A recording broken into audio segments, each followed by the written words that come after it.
Savage Errands, the 6th Kuinkazner. Part 3. False Lawn Lariat. In the 6th month, on the 33rd day of the month, young Tristanué Yale returned to Anzioch. She travelled by the Pier of Ventures, a remarkable artifact that belonged to her cousin, Warlord, but since her disappearance, it had been entrusted to Tristanué. Controlled by the Prism of Orlandra, a beveled crystal ring resembling a thick chakram, the Pier of Ventures, a sizable 5-sided stone platform with the power of flight, traversed the great distance between Arbonhale and Anzioch in mere hours to the astonishment of all. That evening, the sentries of Anzioch cheered when the Pier of Ventures, so distinct and recognizable, came into view, eventually gliding over the walls silently before descending to its regular landing zone. Each group member disembarked casually as the Sablers received them without suspicion. Such was the reputation and trust the men placed in Tristanué, from the foot soldiers up to their captains, even General Girolamo, who watched the reception from his command tower.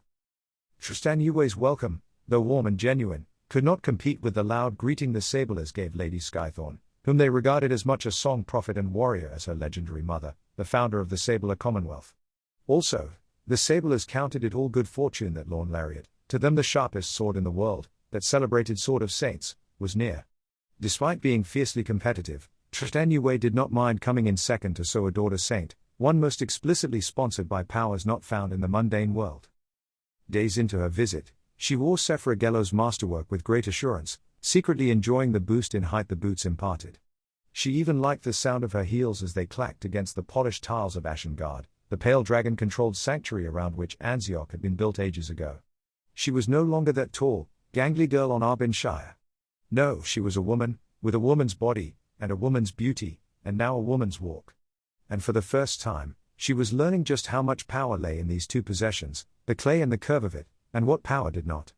Dying men, barely older than her, calling for their mothers as they bled out, did not care how pretty or poised she had become.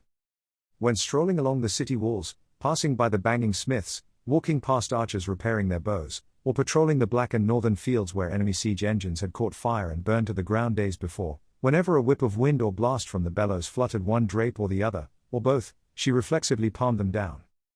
But now, less than a week later, she paid those breezes no mind. She knew some of the soldiers, far from home and longing for the kisses of their women and the hugs of their children, stole glances as she passed. The Sabler order was a good thing, founded by a benevolent prophet and prospered by monks and clerics into the open society it was today. So, in the middle of a war, along the high battered walls of Anzioch, or the buckled terrain surrounding it, if the men took to prizing her as something warm and beautiful against all that cold, if one woman reminded them of their own, if a bit of lust helped them heal, well, she did not mind. Respecting their morale, she did not flaunt herself, but neither did she flee from her brand new self-confidence, one she could tell the Sablers regarded as a debut. Emboldened, she was committed to a new list of actions. First, she met Samwon of Plume, an overweight young chronicler attached to the Sabler army. On loan from the Ministry of Remote Ages, he was familiar with the history of Sanzakarth, the city of Anzioch, and Ashen. A rosy-cheeked legalist, he was intimately acquainted with the Pale Dragon Amendment, that old covenant that sanctioned the Sablers' taking of the city. Since Tristanué planned to return to Kimjudia, she inquired if Samwon knew of any officers who were experts in Mr. Cora, the Vinvanir term for magical creatures, particularly those found in deserts. It turned out a man named Starwood, a former associate of Tristanué's aunt, Alessia Blackthorn, was in Anzioch tallying the sightings of Sudar Calbian, a colossal hammer-headed sand serpent many scouts had seen sliding through the great dunes of the western desert known as the Dry Silence. Thus, she committed the name Starwood to memory. Tristanué was not a thief. Nonetheless, she was not above a little larceny when, in her reasoning, the fog of war allowed bypassing the Sablers' overly strict ban on looting. She found Samwon taking inventory of the dozens of illegal reproductions of the famous witch-silver sword Lawn Lariat. The personal weapon of the Sabler Queen for over 1,000 years, now wielded by the fast-moving song prophet Lady Skythorn, Lawn Lariat and her two sisters Dre Selina and Aslan Juris, held a privileged place in the lore and lore of the Sablers and the Vinvanir before them. All three blades had been imparted with perpetual warrants granting them sweeping legal powers to forgive debts, seize property, pardon prisoners, conscript servants, and strike without liability before the law. Historically, such warrants were sparingly granted to famous swords until they broke in battle, a divine sign their purpose had ended. However, no one realized the three sister blades were indestructible. Consequently, Anyone wielding the vorpal lawn lariat could murder whomever they wanted and not be brought to trial for it, at least not in the Sabler Commonwealth. It was a terrifying form of social and martial carte blanche, now regarded as the 6,000-year mistake. Fortunately, the holy hands in which the blades found themselves did not take advantage of these permissions, but battled from conscience rather than colder motives. For this reason, reproductions of the swords were illegal, as they could unlawfully annul, seize, and strike down men and women under powerful pretenses. While Samwon moved back and forth in his chamber, checking his books and ledgers, Tristanué picked the most convincing counterfeit to the silvery lawn lariat and concealed it in her poncho. Shouting fast farewells, she skipped out before he detected the theft. Later, at the end of the hour, Samwon found he was one long sword short. After a recount, he simply corrected the ledger down by one. As for Tristanué, she had plans for the false lawn lariat in her newly acquired mountain refuge in Kimjudia. After returning to her quarters and stashing the replica under her mattress, word shot through the camp that a Sanzakarth prince named John Sakade had arrived ahead of 30,000 men from the south. Reports claimed Lady Skythorn, months ago his prisoner, had won her freedom by healing his dying wife and reforming the twisted limbs of his crippled son with those sacred songs which had forged her legend.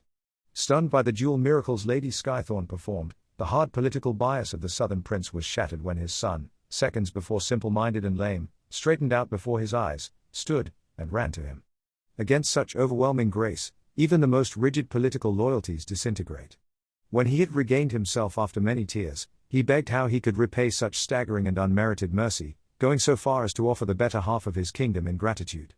Being a slave to holy intentions, Lady Skythorn demanded the necks of the Rovian priests who had secretly cursed the son to control the father. Realizing their manipulations, the prince acceded to the young prophetess' request. After freeing her and returning her mother's sword, the deceitful priests of Rovkasaya were arrested and dragged to the courtyard. In the same place they had humiliated, tortured, and condemned innocent people for decades in mock trials, Lady Skythorn turned their system back upon them, executing 120 men, one after the other, until no disciple of that mad-lying angel Rovkasaya remained. In their deaths, no bones were found that could stop the astral edge of lawn lariat, which passed through their stiff necks like wheat. Tristanué's purpose for the replica of Lady Skythorn's famous blade was far less grandiose.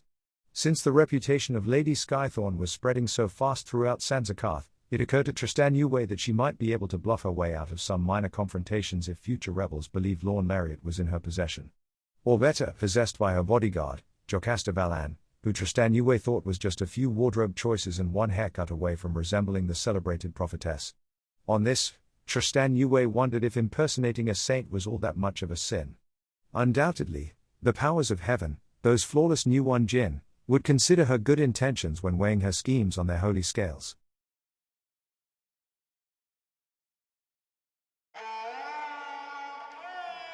This ends part 3 of the 6th Kuinkazner. Please like, share, and subscribe. This has been a World of Elsuon recording. This excerpt from the 6th Kuinkazner was created using AI-assisted speech generation. Some inflections and pronunciations are not exact to the original text. Thank you for listening to the World of Elsuon. Copyright 2023. World of Elsuon. All rights reserved.